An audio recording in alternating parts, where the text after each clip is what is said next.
بسم اللہ الرحمن الرحیم۔ السلام علیکم۔ قرآن کریم کی سورۃ ریاض میں اللہ تعالیٰ واضح طور پر فرماتے ہیں کہ ہم نے ہر قوم کے اندر نبی اور ڈر سنانے والا بھیجا۔ پھر حدیث مبارکہ سے ہمیں پتہ چلتا ہے کہ پوری دنیا کی ہر ایک قوم اور ہر ایک جگہ انسانیت جہاں آباد تھی 1,24,000 پیغمبر بھیجے گئے، لیکن نام سے ذکر صرف اور صرف 25 پیغمبروں کا ہے، کیونکہ اگر ان سب کے نام زندگی اور قوموں کے حالات بیان ہوتے تو یہ قرآن کریم ہدایت اور عبرت کی کتاب کے بجائے تاریخ کی کتاب زیادہ معلوم ہوتی، اس لیے ان کا ذکر کرنا ضروری نہیں تھا۔ مگر آج ہندو مذہب کے ماننے والے لوگوں کا یہ دعویٰ ہے کہ ان کا ہندو مذہب مسلمانوں کی تاریخ سے بھی ہزاروں سال پرانا ہے، اور نہ ہی ہندوستان کی سرزمین پر کوئی نبی بھیجا گیا۔ ان کے پاس بھی قرآن مجید ہی کی طرح بھگوان کی طرف سے بھیجی ہوئی کتاب وداس کی صورت میں موجود ہے، جس میں کسی بھی پیغمبر کا کوئی ذکر موجود نہیں، جبکہ اس سورۃ الانبیاء آیات نمبر 107 کے اندر اللہ فرماتے ہیں کہ ہم نے آپ کو تمام جہانوں کے لیے یعنی قیامت تک انسانوں کے لیے ہدایت بنا کر بھیجا، جس کا مطلب ہے کہ اس میں ہندوستان کی سرزمین بھی شامل ہے۔ تو پھر ہندو مذہب کے ماننے والے اس کا انکار کیوں کرتے ہیں؟ اگر اس سرزمین پر کوئی نبی واقع ہی نہیں بھیجا گیا تو پھر رسول کریم صلی اللہ علیہ وآلہ وسلم کا ذکر ان کتابوں میں کیسے موجود ہے؟ نوح علیہ السلام اور ان کی کشتی کا ذکر کیسے بیان ہوا؟ حضرت عیسیٰ علیہ السلام کی واپسی کا ذکر کیسے بیان ہوا؟ ایک اللہ کی عبادت کا کیوں کہا گیا؟ اگر یہ واقعی اس کام کے اندر ہدایت کے لیے آنے والے کسی نبی کی تعلیمات ہیں جنہیں وقت کے ساتھ بگاڑ دیا گیا، تو وہ کون سے پیغمبر ہیں؟ یعنی سوال یہ ہے کہ یہ ہندو کس نبی کی امت ہیں؟ آئیے ان سوالات کا جواب تاریخ سے جاننے کی کوشش کرتے ہیں اور ایسے حقائق جانتے ہیں جو تمام ہندو پنڈت، اسکالر اور تاریخ دان آج تک دنیا سے چھپاتے ہیں۔ ہندو مذہب کے ماننے والوں کا یہ دعویٰ ہے کہ یہ دنیا کا سب سے قدیم ترین مذہب ہے، اتنا قدیم کہ جب اسلام مسلمان لفظ کا وضو تک ہی موجود نہیں تھا، جو کہ صحیح بھی ہے، کیونکہ کفر و شرک کی ابتدا اسی دن سے ہو گئی تھی جب آدم علیہ السلام کے بیٹے قابیل نے حابیل کو قتل کیا اور ان سے الگ ہو کر کفر و شرک کے اندر مبتلا ہو گئے۔ حضرت ابراہیم کی قوم بھی بت پرست تھی۔ حضرت موسیٰ علیہ السلام کی قوم نے بھی ایک وقت پر سونے کے بچڑے کی عبادت شروع کر دی تھی، یہاں تک کہ رسول صلی اللہ علیہ وآلہ وسلم کے اعلان نبوت سے قبل کعبے کے اندر 360 بت موجود تھے، جنہیں فتح مکہ کے وقت صحابہ کرام نے توڑ توڑ کر ٹکڑے ٹکڑے کر دیے، جس سے یہ معلوم ہوتا ہے کہ بت پرستی تو دنیا کے پہلے انسان حضرت آدم علیہ السلام کی نافرمان اولاد کے وقت سے آج تک موجود ہے، مگر اس کا تعلق کسی مذہب سے نہیں بلکہ گمراہی سے ہے جو کہ شیطان ان سے کرواتا رہا۔ مگر جہاں تک ہندوستان کی سرزمین کا تعلق ہے تو یہاں پر ان لوگوں کی ہدایت کے لیے یقیناً کئی پیغمبر بھیجے گئے،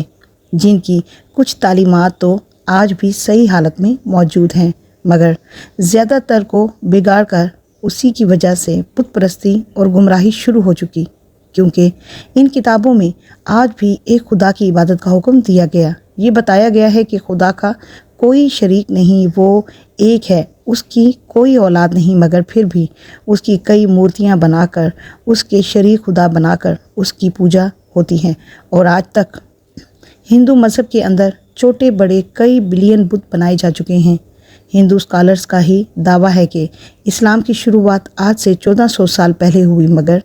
ہندو مذہب اس سے بھی دنیا کا پرانا ترین مذہب ہے، اس لیے اسلام کا ہندوستان کی سرزمین سے کوئی تعلق نہیں۔ مگر یہ کم عقل اس بات کو نہیں جانتے کہ دنیا کا پہلا پیغمبر ہی ہندوستان کی سرزمین پر اتارا گیا۔ جی ہاں، حضرت آدم علیہ السلام کو دنیا میں اس وقت ہندوستان کی سرزمین سری لنکا کی پہاڑیوں پر اتارا گیا تھا، جہاں آج بھی ان کے قدم کا نشان موجود ہے، یعنی سرزمین پر پہلا ہی قدم ایک مسلمان اور پیغمبر نے رکھا، جس کا مطلب اسلام کی ابتدا عرب سے نہیں بلکہ ہندوستان سے ہوئی، کیونکہ مسلمان لفظ کا مطلب ہے اپنی خواہشوں کو رب کے حوالے کرنے والا۔ اس کا حکم ماننے والا انسان حیرت انگیز طور پر لفظ آدم بھی سنسکرت زبان کا لفظ ہے جو کہ ہندوستان کی سرزمین کی زبان ہے، نہ کہ عرب کی زبان، جس کا سنسکرت میں مطلب ہے کہ پہلا شروعاتی یا اوریجنل۔ اس لیے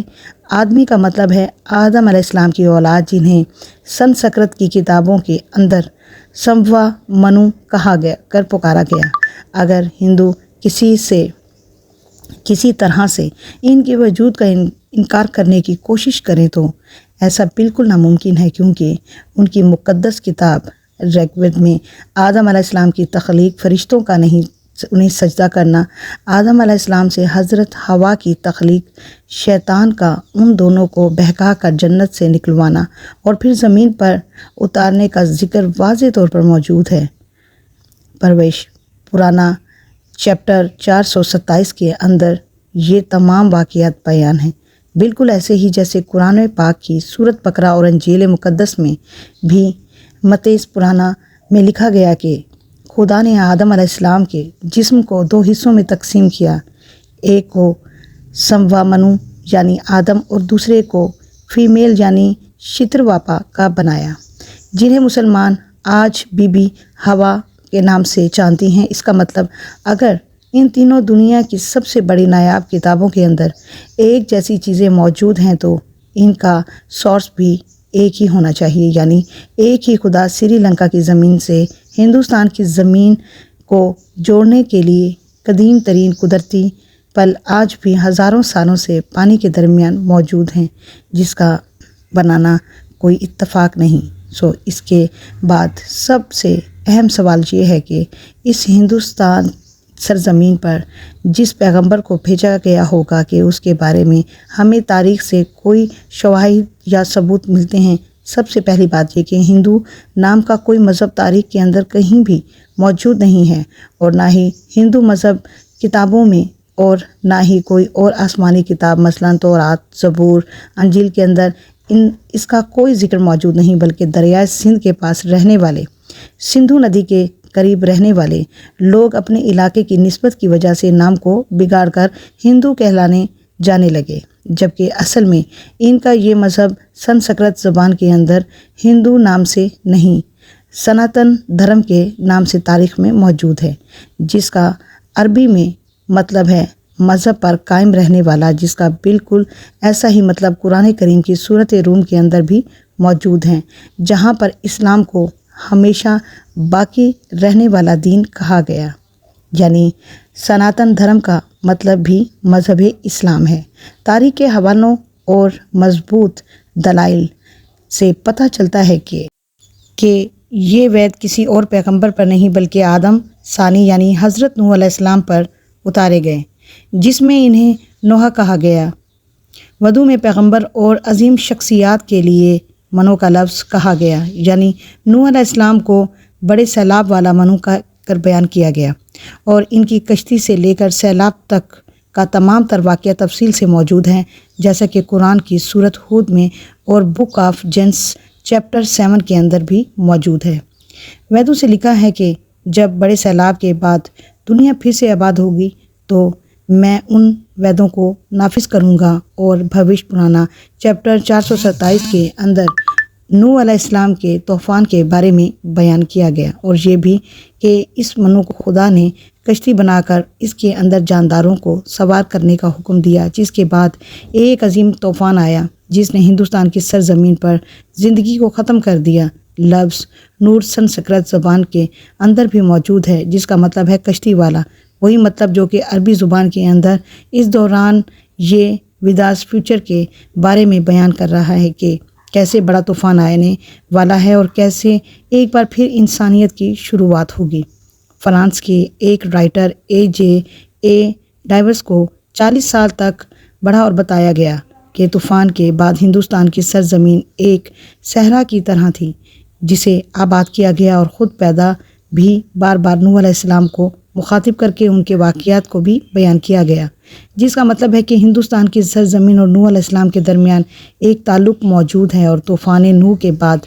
جن ودیس کو نافذ کرنے کا بیان کیا گیا وہ حضرت نوح علیہ السلام کی تعلیمات تھی، جو اس طوفان کے بعد ہندو سرزمین پر ان کے ایک بیٹے کی نسل سے آگے پھیلنا شروع ہوئی۔ اس کے بعد اس قوم نے گمراہ ہو کر بت پرستی کرنا شروع کر دی، کیونکہ تاریخ کے حوالوں سے ہمیں یہ پتہ چلتا ہے کہ نوح علیہ السلام کی قوم کے جیسے دیوی دیوتاؤں کی پوجا کرنے کا تصور دنیا میں کہیں موجود نہیں تھا۔ قرآن کریم میں نوح علیہ السلام کی قوم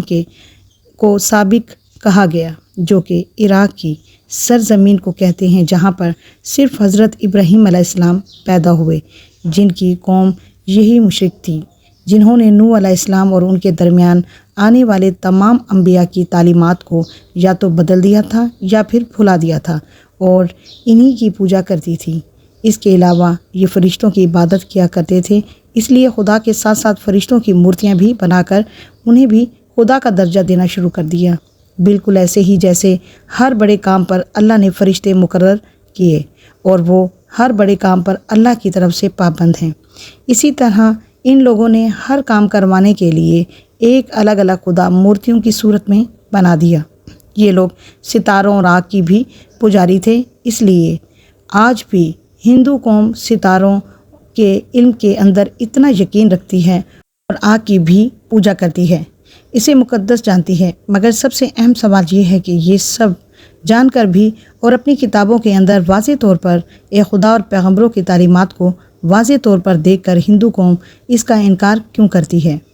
کیونکہ انہیں نہیں مانتے کہ اللہ کے وعدے کے مطابق ان کی قوم کے اندر بھی اللہ کا پیغام اتارا گیا، انہیں بھی ڈر سنایا گیا۔ اس بات کو سمجھنے کے لیے آپ کو صحیح بخاری کی ایک حدیث مبارکہ کے بارے میں جاننا ہوگا، جو کہ حضرت ابو سعید خدری رضی اللہ تعالیٰ عنہ سے روایت ہے کہ رسول کریم صلی اللہ علیہ وآلہ وسلم نے